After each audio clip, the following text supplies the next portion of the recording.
The next morning begins with the faint shimmer of dawn reflected on the Nile. The air is cooler now, almost forgiving, though the promise of heat still lingers behind the horizon like an uninvited guest. You step into the courtyard again, where Jedit and her neighbors are already at work, unrolling bundles of freshly pressed linen to deliver to different clients. Today, your path follows the finished cloth as it wins its way through the heart of Thebes, from humble homes to bustling markets to the gates of the temple itself. You quickly realize that in this city, everyone wears linen, but no two garments speak the same story. You start with the workers, the men who ferry jars of water, the fishermen mending nets, the farmers returning from the fields. Their tunics are short, practical, often patched and sun-bleached to the color of sand. The fabric hangs loose for air and ease. One man laughs as he sees your fascinated stare. "Don't look too close," he says. "This one's seen more floods than the Nile god." You grin. "Looks comfortable, though." "It's supposed to be," he replies, stretching. "Can't chase stray goats in pleats, can you?" You admit he's probably right. Historians still argue whether commoners' clothing was dyed or simply left natural. Most evidence suggests that bright colors were rare for daily wear, but sometimes small touches, blue borders, faint ochre lines, hinted at personality or family trade. You spot a linen kilt with tiny green stitching and point it out. "For luck," the man explains, "or for gossip. Depends who you ask." From there, you move into the markets, where linen is currency, status symbol, and fashion statement all at once. Stalls burst with rolls of fabric, some coarse, some whisper thin, some scented with myrrh. Merchants call out prices, weighing cloth with practiced flicks of the wrist. You watch as two women argue good-naturedly over a bolt of pleated linen, each insisting she saw it first. The seller sighs, amused. "If only I could pleat faster than they fight," he mutters. Pleating. Now that's where things get interesting. Egyptians loved their pleats. Not just for beauty but for meaning. Folds that caught light like ripples on the Nile, folds that symbolize control over chaos. You find yourself watching a craftsman at work, using damp reeds and his fingertips to shape the tiniest ridges into the linen before drying it under the sun. "It takes days," he says, barely glancing up. "And one bad sneeze can ruin everything."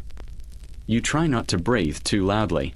When he finishes a section, the result is mesmerizing. A fabric so crisp and regular it looks like it might hum if you touched it. He drapes it over a carved wooden form shaped like a human torso. "Pharaoh's tailor will take it from here," he explains. "We just give it the sunlight." The idea that sunlight can be a tool of royal fashion makes you smile. As you continue through the city, you begin to see how linen ties the classes together like an invisible thread. In a shaded courtyard, children play at pretending to be nobles, wrapping scraps of cloth into makeshift robes. One boy declares himself Lord of the Laundry and orders the others to fan him with palm leaves. It's absurdly endearing. Even the temple guards wear linen, though theirs is stiffened and layered for ceremony. "It's like armor made of cleanliness," you whisper. The guard overhears and chuckles. "Exactly. Dirt fears us." Everywhere, there's a gentle humor about it, the way people talk about linen as though it has a will of its own. "It shrinks when offended," one woman claims.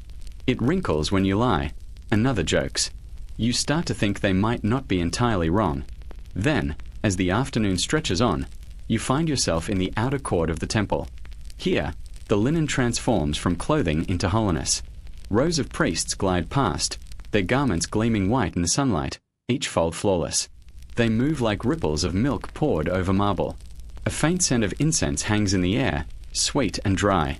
A scribe nearby notices your awe and murmurs, "The gods see purity in the thread." He explains that priests must change their linen garments several times a day, each set laundered, pressed, and stored in immaculate order. "Even the smallest wrinkle would be an insult to the divine eye," he adds. You glance down at your own rumpled wrap and decide the gods would probably find you mildly offensive right now. Historians still debate whether priests' linen had magical properties, if certain patterns or weaves were thought to ward off evil or attract blessings. Some records suggest priests slept in linen shrouds not for comfort, but for ritual purification. You can't help but imagine the scene, an entire room of sleeping priests, perfectly folded into crisp white sheets, looking like a catalogue for the afterlife. One elderly attendant catches you smiling and says, "You think it's strange?" "Just meticulous," you answer. He nods. The gods notice small things. So we practice noticing, too, His words linger with you as you leave the temple grounds. Maybe that's the real secret behind Egyptian linen, not just the craftsmanship, but the attention. Every thread, every crease, every careful motion is a meditation on order. In a world of sand and chaos, they found serenity in the smoothness of cloth. On your walk back toward the river, the light softens again, brushing the city in gold. The market's quiet. You pass a group of young scribes lounging by the water, their linen tunics stained with ink. The mark of intellect, one says proudly, showing a blue smudge on his sleeve. You laugh. Or of clumsiness. He shrugs. Same thing, sometimes. You pause near the water's edge where linen banners flutter in the faint evening breeze. Their pleats shimmer like ripples on the river itself. You think about how many hands, how many hours, how many lifetimes have gone into keeping that fabric smooth, generation after generation, chasing perfection they knew would never last beyond tomorrow. You run your fingers along the edge of one banner. The texture is fine, almost silky. You wonder how it will look after another day in the sun, after another washing, another round of hands pressing and smoothing. The cycle feels endless but also soothing, like breathing. The wind picks up, carrying the faint scent of lotus and wet clay. Someone nearby hums a working song, its rhythm slow and hypnotic.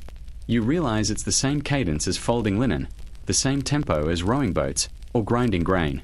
The whole civilization seems to pulse at that steady human pace, never hurried, never idle. You look back at the temple one more time. The priest's robes still glow white against the dusk, pure as moonlight. You smile and whisper to yourself, maybe the gods just like clean laundry.